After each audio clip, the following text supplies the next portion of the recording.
Hello, this is Big Al, and welcome to another card video. And today is a very special video, and it's a video that I'm really excited about. And that's because this video has been a long time in the making. This isn't a video where I get a box of cards and open it and see what I get. Instead, it's a video where I'm going to show off a mini collection that I've been working on. And I've been working on collecting these cards for a while, and it's finally complete. So I'd like to show it to everybody, and I'm very excited about it. But before I get started on that, I'd like to give a shout out to Shane at Shoebox Legends, because on his channel, he shows quite a few videos that are similar to this one. And he kind of inspired me to think of something that I could do along these lines. So I'd like to thank Shane for the inspiration, and also encourage everyone to go check out Shane's channel at Shoebox Legends. It's a great channel. I'm sure if you don't subscribe to it, you'd really enjoy it. So make sure you do that. But as I started to think about what kind of collection that I could do, I started thinking about, well, I'm a big fan of the Brewers. I don't make it a secret that I'm a fan of the Brewers. Just look at my background. And what is the most famous Brewers team ever? That would be the 1982 Milwaukee Brewers. Are the only Brewers team to ever make it to the World Series.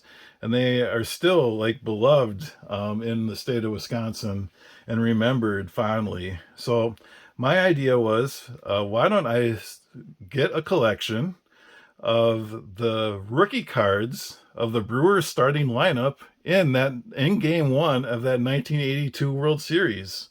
So I've been working towards that for a while, and I'd like to show it off.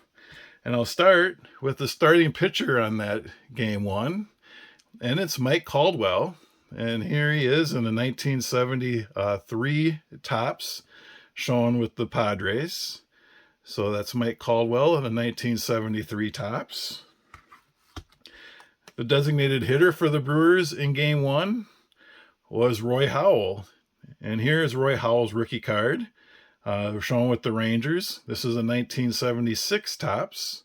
So that's a Roy Howell rookie card. Now I'll move to the outfielders for the Brewers. This is a 1974 rookie catcher's card, and it shows Charlie Moore. Charlie Moore started as a catcher, but he was moved to the outfield by the Brewers, and he played in right field. So this is a 1974 Topps Charlie Moore rookie. So there's Charlie Moore. And now we get to one of the cards that was surprisingly one of the more difficult cards to come across in this little mini collection. And this is the 1972 Topps Ben Ogilvy. And he also shares a card with Ron Say, who's also a fairly notable player. But the reason this was difficult to come by is, look at the number on the back. It's 761. So this was a high numbered short print in 1972. So it was pretty difficult to find this card in decent condition. So I think this is a pretty good version of it. It's a little off-centered, but I'm happy with the one I found and ended up with. But like I said, when I started this project, I never thought that the Ben Ogilvy card would be such a difficult one to come by, but it was, because of that short print. Now I come to the first graded card that I have, and this is a 1974 Topps Gorman Thomas rookie card. And Gorman played center field for the Brewers, and this is a PSA 6. And I have this graded PSA 6 version of the card thanks to my brother Rob, who goes by Buxton6 on YouTube. And this was a gift from Rob. So I thank him for that. And yeah, Gorman was a very popular player, super popular player back in the day, and is still a popular figure even today. So there's Gorman Thomas, 1974 Topps rookie card. That's the outfield. Now I'm going to move to the infield. And this is a 1977 Topps Jim Gantner. Jim Gantner played for a long time with the Brewers. He and Paul Molitor and Robin Yount, the three of them, were teammates with the Brewers forever, and very popular player. He's shown as a third baseman here on his rookie card, but he played second base for the Brewers. So that's a 1977 Topps Jim Gantner. And there's 4 cards left in the collection, and all 4 of them feature Hall of Fame players. Although this one's a little tricky in that the Hall of Fame player on this 1972 Ricky Stars Red Sox card is Carlton Fisk, shown there on the right. Hall of Fame catcher Carlton Fisk. But for my 1982 Brewers collection, what I care about is the middle player, and that is Cecil Cooper, the first baseman for the Brewers. And he was just a great hitter. Look up his stats in the early 80s. He hit for average, he hit for power. He was a really good player. Maybe a little forgotten these days how good he was, but he was a really good player. So this is a 1972 Topps, and he shares his rookie card with Hall of Famer Carlton Fisk. Next is another Hall of Famer, and this is a 1971 Topps Ted Simmons rookie card. It's graded to be an SGC5. This card was probably the most difficult card to find in any decent condition at all. The 1971 Topps set has those black borders, so every blemish is accentuated. You really notice it. I looked up many versions of this card online that were just in horrible condition. All corners terrible, the edge is bad, just even creases. I mean, there were just so many versions that I would have never even considered getting. But again, this was another gift from my parents. This nice SGC5 version. This card looks 100 times better than a lot of them that I saw online.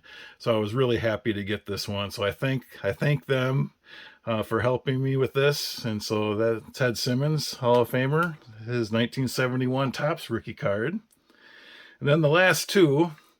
This is a 1978 Topps Paul Molitor rookie card, and it's a famous card because he actually shares his rookie card with another Hall of Famer, Alan Trammell, shown on the same card. So 1978 rookie shortstops.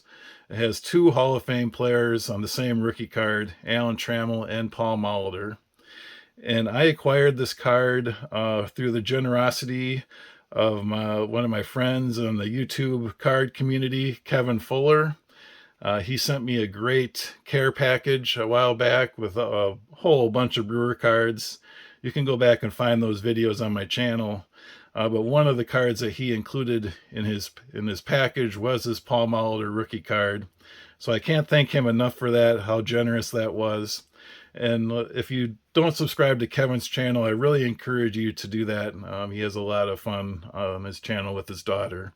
But here's 1978 Topps Paul Molitor rookie.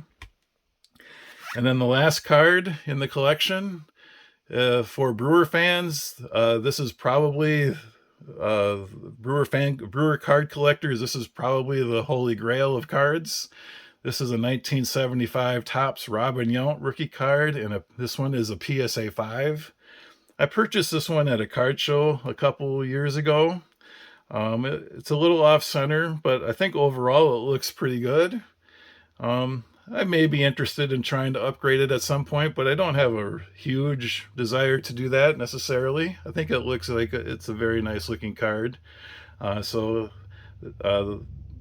the best Brewer of all time, his rookie card right here, 1975 Topps Robin Yount. So those are the 10 players in the collection. But you may be wondering, Big Al, what was the starting lineup for the Brewers in Game 1 of that World Series, and how did they do in that game? Well, let's go over it. Leading off for the Brewers and playing third base was Paul Molitor. And Paul Molitor actually set a World Series record in Game 1 in 1982. He had 5 hits in the game, and he went 5 for 6.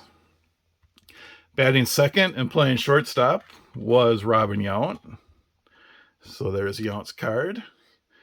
And he went 4 for 6. So the top 2 players in the Brewers lineup went 9 for 12 in the game. So you can probably tell that the game turned out fairly well for the Brewers that day. Batting third and playing first base was Cecil Cooper. So there's Cecil Cooper's card. Batting cleanup was Hall of Famer, playing catcher, Hall of Famer Ted Simmons. I forgot, Cooper went 0 for 4 in the game. But Ted Simmons went 2 for 5, and he hit a home run in the game, so he had a good game.